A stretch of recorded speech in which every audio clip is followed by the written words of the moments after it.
একদিন হাঁপাতে হাঁপাতে শিয়াল বাঘের ওখানে এসে হাজির। এসেই সে বাঘকে অনুনয় বিনয় করে বলল, মামা, খুব কষ্টে আছি, দিনকাল ভালো যাচ্ছে না। লোকজন মুরগির ঘর এমন ভাবে বানাচ্ছে যে আমি বুঝি শেষ। একটা মুরগিও খেতে পারছি না, ক্ষুধার জ্বালায় মরে যাচ্ছি মামা।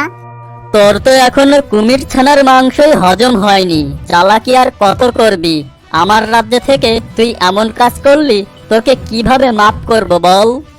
তোকে তো কুমিরের হাতে তুলে দেওয়া আমার জন্য আবশ্যক হয়ে গেছে। শিয়াল বাঘের এই কথা শুনে খুবই ঘাবড়ে গেল। তখন সে বাঘকে নানাভাবে অনুনয় বিনয় করে বলল, এবারের মতো আমাকে মাফ করে দাও মামা, আমি আর এমন কাজ জীবনেও করব না। দয়া করে আমাকে কুমিরের হাতে তুলে দিও না। কিন্তু বাঘ শিয়ালের কোনো কথাই কান দিল না। বাঘ তখন রেগে গিয়ে বলল, অনেক জ্বালিয়েছিস তুই। কুমির হচ্ছে পানির রাজা, আর তুই কিনা তার ছানাই খেয়ে নিয়েছিস। আমি কিছুতেই মেনে নেব না। আজকেই তোকে কুমিরের ওখানে যেতে হবে। তখন শিয়াল মনে মনে ভাবল, কুমিরের হাতে তুলে দিলে তো সে আমাকে ছিঁড়ে ছুটে খেয়ে নেবে। এ কথা ভেবেই আটকে ওঠে শিয়াল। শিয়াল তখন কাঁদতে কাঁদতে বলল, মামা, ও মামা, কুমিরের হাতে তুলে দিলে তো সে আমাকে মেরেই ফেলবে। মরার আগে আমার একটা শেষ ইচ্ছে আছে।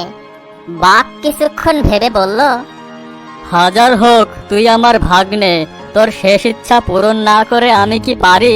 বলে ফেল, তোর শেষ ইচ্ছাটা কি? সেটা তো এখন বলা যাবে না মামা, আমাকে 2 দিন সময় দাও, আমি ইচ্ছে পূরণ করে আবার ফিরে আসব। ঠিক আছে, যা। তবে কোনো চালাকি করার চেষ্টা করিস না, বুঝলি? তবে কিন্তু আমি তোর ঘাড় মটকে দেব। এ কথা কি আর বলতে হয় মামা?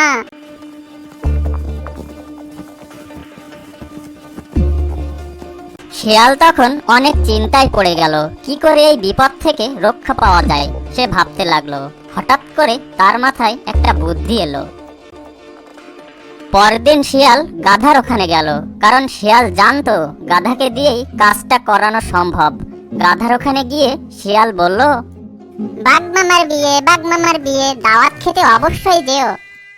কি রে শিয়াল ভাইয়া, কার সাথে বাঘ মামার বিয়ে?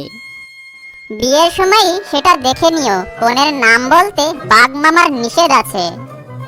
এটা আবার কেমন কথা? পাত্রীকে তাও জানা যাবে না? বাঘ মামা বিয়ের দিন সবাইকে সারপ্রাইজ দেবে। তাহলে তো খুব ভালোই হবে, আর খুব মজাও হবে। বাঘ মহাশয়ের বিয়ে বলে কথা। শুধু মজা করলেই চলবে, মামার বিয়ের খবরটা সারা বনে ছড়িয়ে দিতে হবে না? সে আর বলতে, আমি এক্ষুনি যাচ্ছি সারা বনে বাঘ মহাশয়ের বিয়ের খবর জানিয়ে দিতে। গাধা তখন সারা বনের সবাইকে বাঘের বিয়ের খবর বলে বেড়াচ্ছে। এই কথা বাঘের কানে যেতেই বাঘ তো রেগে অস্থির। তখন গাধার ডাক পড়ল বাঘের দরবারে। বাঘ তখন রেগে গিয়ে গাধাকে বলল, এই গাধার ঘরের গাধা, তোর এত বড় সাহস! তুই নাকি সবার কাছে আমার বিয়ের খবর দিয়ে বেড়াচ্ছিস? মাফ করবেন মহারাজ, আমার কোনো দোষ নেই। শিয়াল পণ্ডিত আমাকে বলতে বলেছে, তাই আমি সবার কাছে আপনার বিয়ের কথা বলেছি। তখন তো বাঘ রেগে মেগে একেবারে আগুন। শিয়ালের ডাক পড়লো এবার। তখন শিয়াল সেখানে আসতেই বাঘ তার থাবা দিয়ে শিয়ালকে ধরে ফেললো। আমি জানি না, আর আমার বিয়ে তোর ঘাড় আজ আমি মটকেই দেব। দেখো মামা, আজ হোক কাল হোক আমি তো মরবই। জীবনের প্রতি আমার আর কোনো মায়াই নেই। তবে মামা, মরার আগে আমি মামিকে দেখে যেতে চাই। শিয়ালের এই কথা শুনে বাঘের মন গলে গেল। বাঘ তখন মনে মনে বলল, ভাগ্নে তাহলে আমাকে মনে মনে এত ভালোবাসে? ভাগ্নে তো ঠিকই বলেছে, বয়স তো আর কম হলো না। এই বোনের কথা ভাবতে ভাবতে বিয়ের কথা তো ভুলেই গেছি। বাঘ তখন শিয়ালকে ছেড়ে দিয়ে বলল, বিয়ে তো বুঝলাম, কিন্তু কনেকে? রাজ্যের সবাই তো আমাকে ভয় পায়। আমাকে কে বিয়ে করবে বল? মামা, এ নিয়ে তোমাকে চিন্তা করতে হবে না, কালকেই বিয়ে। তুমি বিয়ের ব্যবস্থা করো। এদিকে শিয়াল সবাইকে জানিয়ে দিল বাঘ মহাশয়ের কনে পছন্দ হয়ে গেছে। যাকে পছন্দ করুক না কেন তাকে বিয়ে করতেই হবে, তা না হলে সবার কপালে দুর্ভোগ আছে। বনের রাজার বিয়ে আর দাওয়াত হবে না, তা কি হয়? বাঘ বনের সবাইকে দাওয়াত করলো, সবাই বাঘের বিয়েতে চলে আসলো। কিন্তু কনের কোনো খোঁজ নেই, নেই শিয়ালেরও খোঁজ।